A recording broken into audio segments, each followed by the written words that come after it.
বন্ধুরা, তা আজকে ছিল কালীতলা একটা পুকুর, সোমনাথদার পুকুর। সেখানে 500 টাকার বিনিময়ে যে পুকুরটি হাত চিপে চলেছে, সেই পুকুরের মাছ আমি তোমাদের সামনে তুলে ধরছি। কেমন কি আমরা পেয়েছি, অনেকেই পেয়েছে। রুই হয়েছে, মৃগেল হয়েছে, 10-12টা আমেরিকান হয়েছে। কি হয়েছে ওটা? কে ওটা তনু বেঁধেছিল নাকি? চলো মাছগুলো তুলাও, নেটটা একটু পেঁচে গেছে, একটু ওয়েট করতে হবে।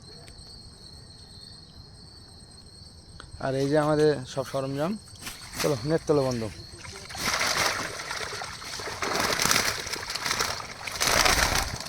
পড়ে যাচ্ছিলাম আমি, নেট তুলতে যাই, জল এমনি এখনই। এই আমাদের রুই, মৃগেল আমরা মাছ পেয়েছি।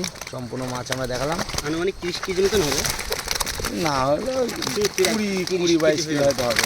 20-22 কিলো হয়তো হবে। তবে বন্ধুরা, আজকের এই শর্ট ভিডিওটা যদি ভালো লেগে থাকে, লাইক, কমেন্ট, শেয়ার ও সাবস্ক্রাইব করতে বলবেন না বন্ধুরা। দেখা হচ্ছে নেক্সট আবার নতুন কোনো ভিডিওতে। তা পুকুরটার রেগুলার চলছে, কী জন্য আমাকে সোমনাথদা বলেছে পুকুরটা ভিডিও করতে হবে না, যেহেতু চারিপাশ ডুবে গেছে, 5-6টা ছিট হচ্ছে, এই জন্য আমি বড় ভিডিও করে আমি ছাড়ছি না। তা আমি মুখে খবর দিয়ে দিচ্ছি, এটা কালীতলা সোমনাথদার পুকুর হচ্ছে। 500 টাকা করে নিচ্ছে, জানি না কালকে কত নেবে।